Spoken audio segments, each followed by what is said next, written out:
Oi, gente. Bom, como eu falei na aula anterior, eu dividi essa parte 2 em dois vídeos porque estava ficando muito longo, né? Vamos aqui com a parte 4, o tópico 4, subdesenvolvimento e dependência econômica. Essa questão do subdesenvolvimento e dependência econômica é voltada para a questão do Brasil, certo?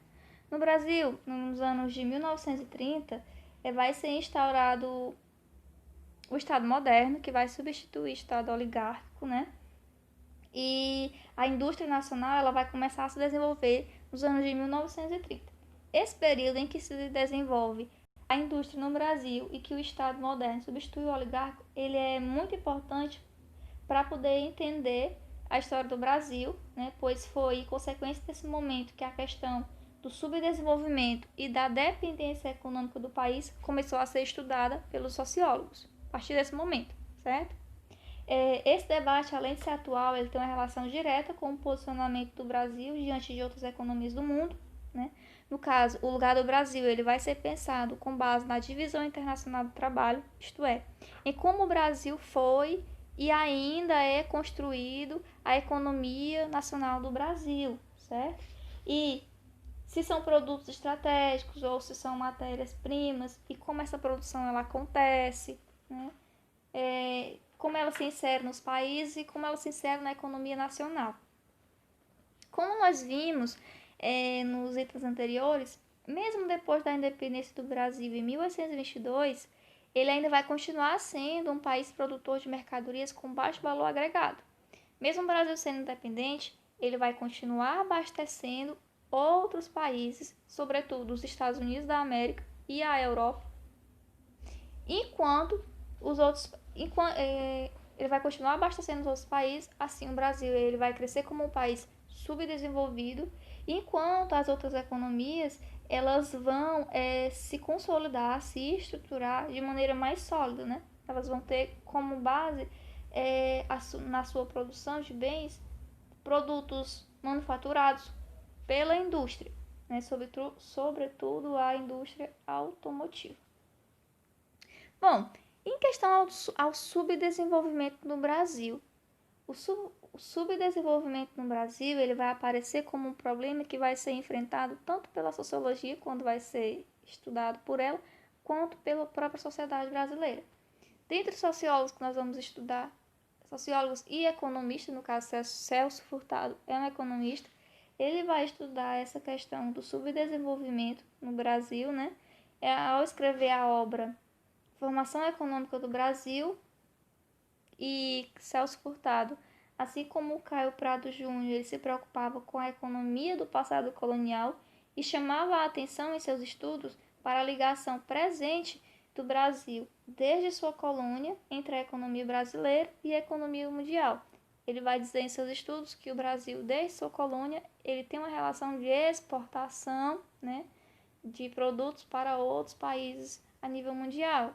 E o Brasil se estrutura como um país exportador. O subdesenvolvimento, segundo Furtado, ele seria uma forma de organização dentro do sistema capitalista. Ou seja, essa relação de subdesenvolvimento ela vai acontecer quando se já está inserido dentro do sistema capitalista e não quando se inicia o capitalismo. No caso, os países subdesenvolvidos eles já têm essa relação de dependência em relação aos outros países.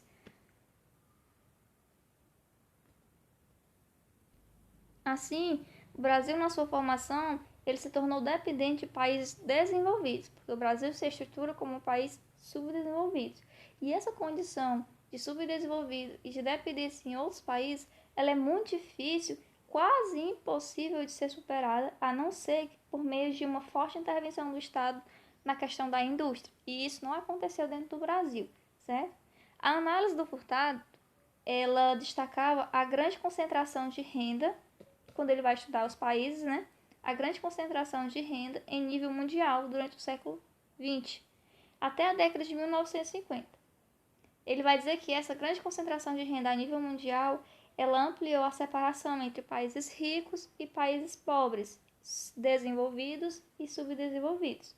Então, Furtado ele vai dar a definição do subdesenvolvimento como se fosse um quadro de relações de dominação, de dependência entre países, né? Relações essas que tenderiam a se perpetuar, porque elas vêm até desde o período colonial até os dias de hoje. E o Brasil, que vive nessa condição de país subdesenvolvido, país dependente dos países desenvolvidos, como que ele poderia sair dessa condição? Seria necessário que, em meados do século XX, o Brasil ele tivesse estabelecido novas prioridades com o objetivo de atingir novas concepções de desenvolvimento. Segundo Furtado, uma ação política que, no lugar de produzir padrões de consumo de uma minoria abastada, privilegiasse a satisfação de necessidades fundamentais da população como um todo, neutralizaria o subdesenvolvimento.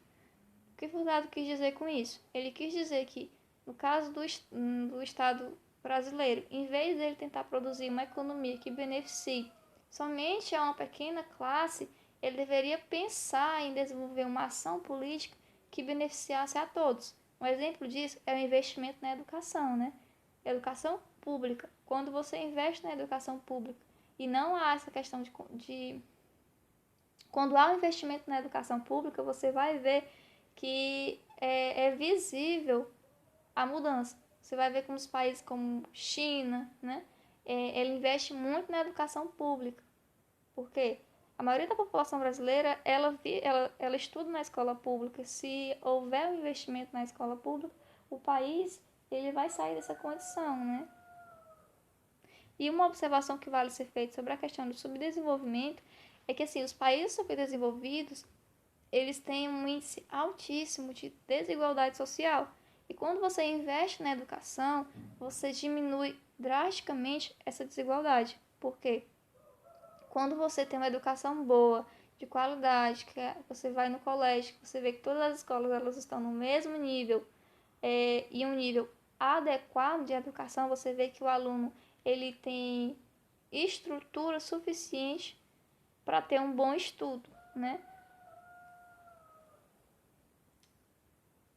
Década de 1950, implantação das multinacionais. Segundo Fernando Henrique Cardoso, esse processo de implantação das multinacionais, que acontece em 1950, ele não é exclusivo e não é específico do Brasil. Né? Vai acontecer também em países... Deixa eu olhar aqui. Vai acontecer em vários países latino-americanos, tá? E esse processo de implantação das multinacionais nos países, como também no caso do Brasil, ele acaba colocando os países pobres, mais pobres, os países subdesenvolvidos, em uma nova condição de dependência. Os países subdesenvolvidos, eles sempre estão nessa condição de dependência. No Brasil, essa fase ela vai ser marcada pelo interesse de países maiores, países centrais, em desenvolver aqui dentro uma indústria e o mercado interno, né?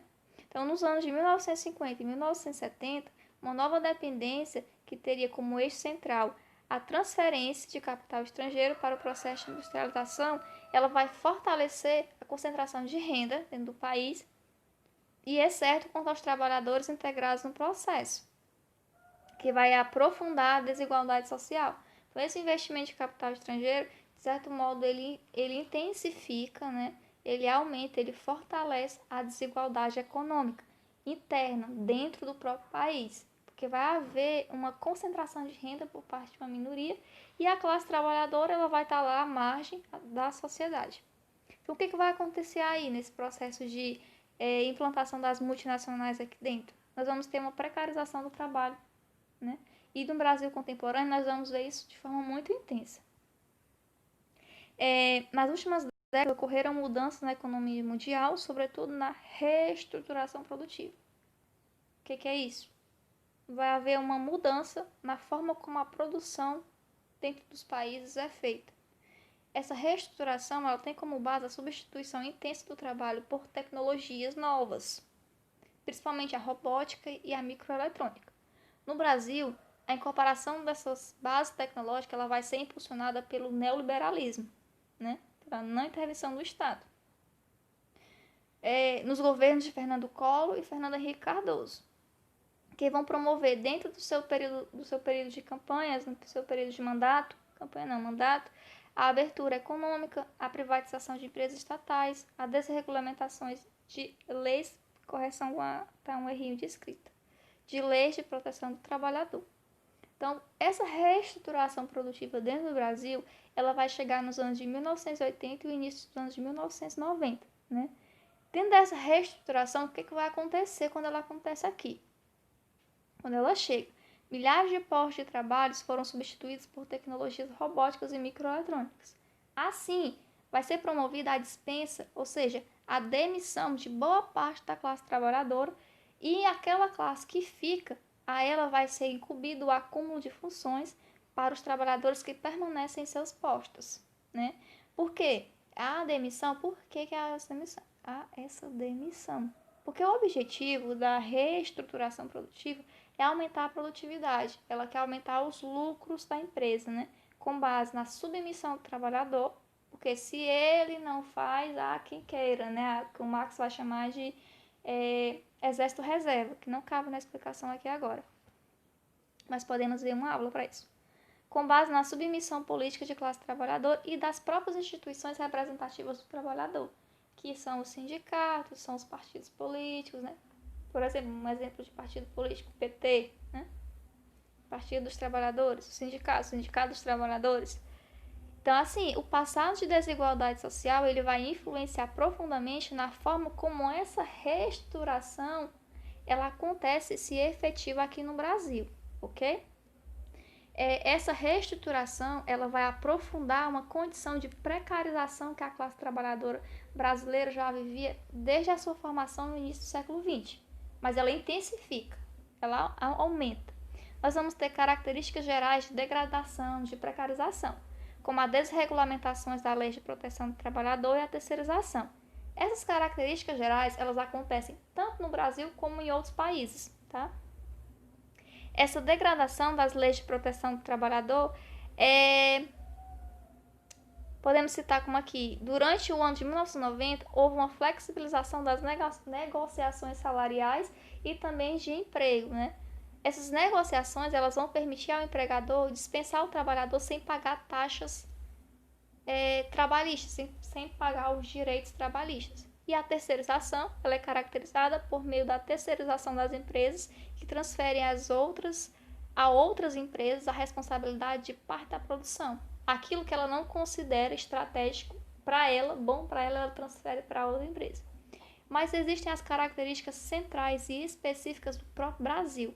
Nós vamos ter 3. A informalidade, né, que pesquisas vão mostrar que no Brasil, com a questão da reestruturação produtiva, há um aumento do trabalho informal, o trabalhador está trabalhando mais, quando não há o desemprego, ele está trabalhando mais com a questão de não trabalhar de carteira assinada. Segundo, a degradação da condição de trabalho, né, que é aquela superexploração do trabalho, que ela vai ocorrer seja pela intensa jornada, pela uma jornada muito longa, ou pela aceleração do ritmo. Quando você tem metas para bater, olha, vamos lá, a gente tem a meta de bater aqui 3.000 produções de sapatos por dia. Então, é uma aceleração do ritmo do trabalho.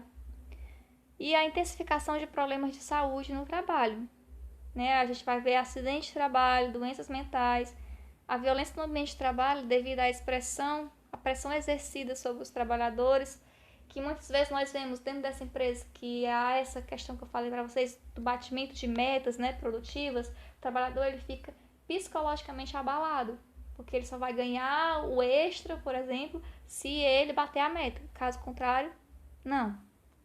Trago para vocês uma charge que é o ritmo alucinante. Imagina, pegue seu braço e produza. A gente vê aqui o trabalhador esgotado, tendo que produzir, e o capitalista, dono da fábrica, ele quer produzir, porque para ele o que importa é lucrar. Então, esse quadro de reprodução das formas de desigualdade no Brasil, né, é representado aqui dentro da explicação. E a causa das desigualdades devem ser pensadas na relação entre vários elementos da formação da sociedade brasileira, porque nós devemos compreender o nosso passado para poder entendermos o nosso Brasil contemporâneo. Deixo para vocês também a atividade de hoje. Beijos e até a próxima aula.